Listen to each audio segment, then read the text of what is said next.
नमस्कार, माझ्या रेसिपीमध्ये तुमचं स्वागत आहे। चला तर मग एक नवीन रेसिपीला सुरुवात करूया। एका ताईने मला कमेंट केलेली होती, काहीतरी गोड-धोड रेसिपी दाखवा, म्हणून मी ही रेसिपी आज बनवलेली आहे। अगदी सोपी पद्धतीने ही रेसिपी मी बनवलेली आहे। या रेसिपीसाठी मी फक्त 3 वस्तू घेतलेल्या आहेत। खूप छान रेसिपी बनलेली आहे। गोडधोड करायचं म्हटलं म्हणजे आपण सणासुदीलाच गोडधोड करत राहतो। असं पण आता बाप्पांचं आगमन होणारच आहे, त्यासाठी पण गोड रेसिपी मी करणारच होती। आज मी रेसिपी बनवली आहे मोहनथाळ। अगदी सोप्या पद्धतीने रेसिपी बनवलेली आहे। बेसन पीठचं योग्य प्रमाण घेतलं तर रेसिपी खूप छान बनते। तसंच पाकसाठी साखरसुद्धा योग्य प्रमाणात घेतली तर पाक पण व्यवस्थित बनतो आणि तूपसुद्धा योग्य प्रमाणातच घ्यावे।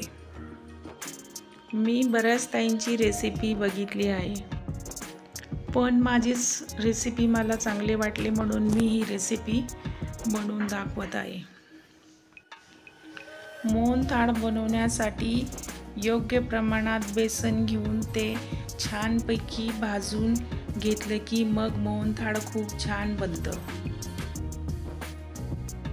चला मग त्याच्यासाठी लागणारे साहित्य किती घ्यायचं ते तुम्हाला सांगते।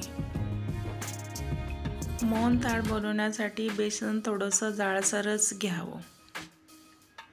इथं मी 2 वाट्या बेसन पीठ घेतलेलं आहे।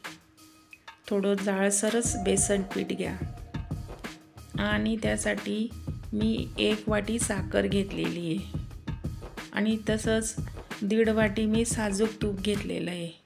गरजेनुसार काजू बदाम घेतलेले आहेत।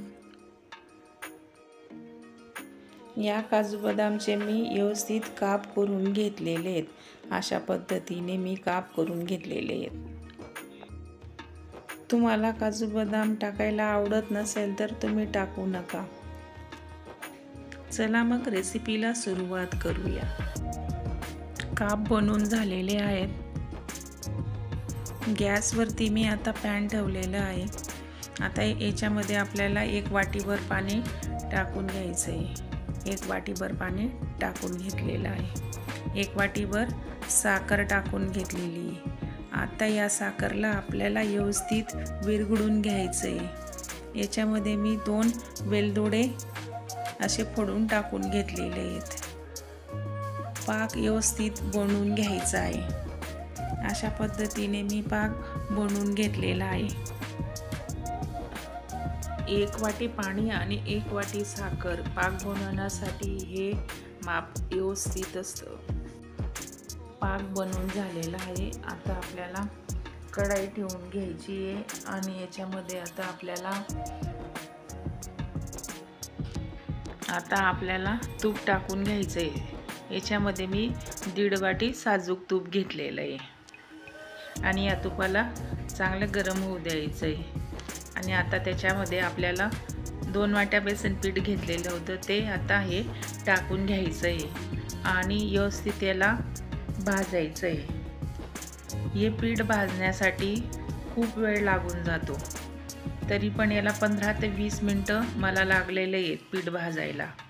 पीठ अगदी मंद आचेवरच भाजायचं आहे आणि पीठ भाजल्यानंतर जसं जसं पीठ आपण भाजत चालतो तसं तसं ह्या पिठाचा रंग बदलत चालतो। ह्या पिठाला चांगलं भाजलं तर खूप छान कलर येतो। व्यवस्थित मंद आचेवरच हे पीठ भाजायचं असतं। खूप छान पीठ भाजलं गेलेलं आहे बघा, व्यवस्थित भाजलं गेलेलं आहे पीठ। इथं आता पीठ भाजून झालेलं आहे। मी डिश घेतलेली, त्याला तूप लावून घेतलेलं आहे। आता या सारणमध्ये आपल्याला पाक टाकून घ्यायचं आहे आणि सतत व्यवस्थित त्याला मिक्स करत राहायचं आहे। मिक्स केल्यानंतर थोडंसं त्याला थंड होऊ द्यायचं आहे। अशा पद्धतीने पाक कालवत राहायचं आहे त्याच्यामध्ये। असं मिक्स झाल्यानंतर गॅस मंद चालू राहू द्यायचा आहे आणि तेव्हाच आपल्याला पाक टाकायचा आहे आणि परत असं मिक्स करत चालायचं आहे। मिक्स झाल्यानंतर ते आपल्याला ताटामध्ये टाकून घ्यायचं आहे। आता हे सारण तयार झालेलं आहे। आता आपल्याला ज्या ताटाला आपण तूप लावून घेतलेलं आहे डिशला, त्याच्यामध्ये हे सारण आता आपल्याला टाकून घ्यायचं आहे। अशा पद्धतीने मी हे सारण डिशमध्ये टाकून घेतलेलं आहे। या सारणला थंड होण्यासाठी जवळपास अर्धा तास लागूनच जातो। आता या प्लेटमध्ये या सारणला व्यवस्थित असं पसरून घ्यायचं आहे, व्यवस्थित एकसारखं करून घ्यायचं आहे। एकसारखं पसरवलं की कुठं जाड बारीक राहत नाही, म्हणून एकसारखं असं प्लेन पसरून घ्यायचं आहे। त्याच्यावरती मी काजूचे जे काप केलेले ते टाकून घेणार आहे। अशा पद्धतीने ते काप टाकून घेतले, बदामचे बी काप टाकून घेतलेले आहे। आता या डिशला अर्धा तास आपल्याला थंड होऊ द्यायची आहे। थंड झाल्यानंतरच याच्या व्यवस्थित काप करून घ्यायचे। अशा पद्धतीने काप करून घ्यायचे।